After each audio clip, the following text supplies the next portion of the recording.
अस्सलाम वालेकुम। कैसे हैं आप लोग? ठीक है, खैरियत से हैं?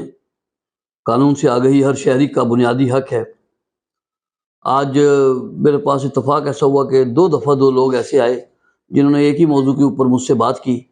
तो फिर मेरे ज़हन में आया कि चलें फिर मैं लोगों की मालूमात के लिए और उनकी आसानी के लिए कि जब उन्होंने काम सरअंजाम देना ही है तो उनको फिर थोड़ा-सा रहनुमाई दे दी जाए। तो दोनों अफ़राद जो आए थे उन्होंने यही कहा कि भई वो हम तलाक देना चाह रहे हैं बच्ची को, तो खातून को, तो वो इसके लिए हमें बताएं कि अब क्या तरीका इख्तियार करना होगा। तो देखिए जी, सबसे पहले तो ये है कि बहरहाल ये एक मौजू जो है वो मुझे अच्छा तो नहीं कभी लगता होता कि ये चूँकि इस तरह का एक घर टूटने वाला एक इशू होता है। लेकिन बहरहाल अब जहाँ बहुत वैसी मजबूरी हो गई है कि अब कोई ज़रिया अगर बाकी नहीं है और कोई भी रास्ता ऐसा नहीं है कि वो इकट्ठे रह सकें और सारी तदबीरें बेकार हो गई हैं, तो लिहाजा इस सूरत में फिर ये होता है कि जब आप लोगों ने फ़ैसला कर लिया है कि भई तलाक ही देनी है, तो फिर उसमें यही है कि सबसे पहले तो आप एक तलाकनामा तैयार करवाएँगे। तलाकनामे में ये चीज़ें वाज़ेह हो जाएँगी, मतलब एक जनरल आपको वैसे मैं थोड़ी-सी मालूमात दे रहा हूँ कि उसके अंदर ये बातें वाज़ेह हो जाएँगी कि भई अब ये इस तरह ये शादी जो हुई थी मुताबिक शरीयत मोहम्मदी सल्लल्लाहु अलैहि वसल्लम और आपस में निभा नहीं हो सका और अब अल्लाह की कायम करदा हदूद के मुताबिक फ़रीक़ैन नहीं रह सकते, ना ज़हनी हाँ-मंगी हो सकी, जिसकी वजह से बहरहाल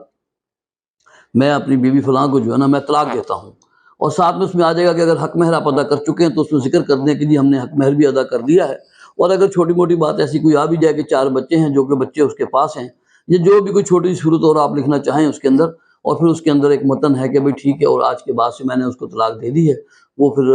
इद्दत के बाद वो आज़ाद है और जो चाहे वो जहाँ चाहे शादी करे। तो एक तलाकनामा बहरहाल जो है वो तो आपको बना-बनाया भी एक फ़ॉर्मेट में मिल जाता है, वो बनाते हैं। तो तलाकनामा जब आपका बन जाए तो तलाकनामे को आपने पोस्ट कर देना है खातून को, उसके घर के ऊपर,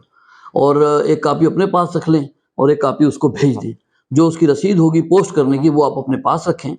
और जब आप उसको भेज दें तो उसके बाद फिर अपने उस तलाकनामे की कापी, रसीद और एक दरख्वास्त लिखें कि जनाब इस तरीके से मैंने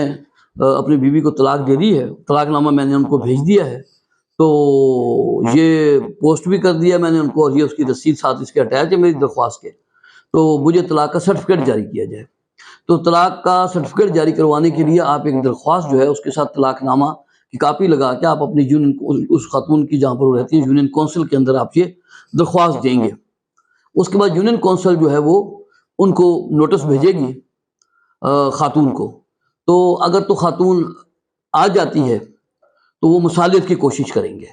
और अगर मुसालियत हो जाए तो क्योंकि उसके अंदर भी गुंजाइश होती है कि 90 दिन का टाइम होता है, अगर इसके दरमियान में मुसालियत हो जाए तो ठीक है, नहीं तो फिर तलाक का सर्टिफिकेट इश्यू हो जाता है। फिर वो कोशिश करेंगे अपनी कि 3 नोटिस जो है बहरहाल उसको जाएंगे 1-1 महीने के, अगर वो बीच में आते हैं और वो आपस में मुसालियत की कोशिश यूनियन को जो वो होती है वहाँ पर ऑफिस में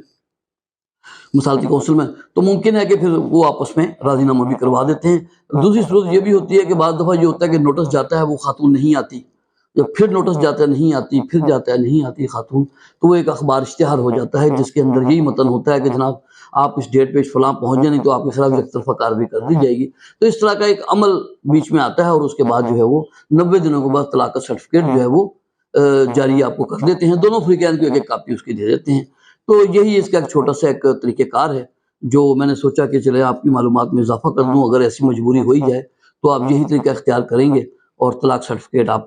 इस तरीके से फिर हासिल करेंगे। अस्सलाम वालेकुम।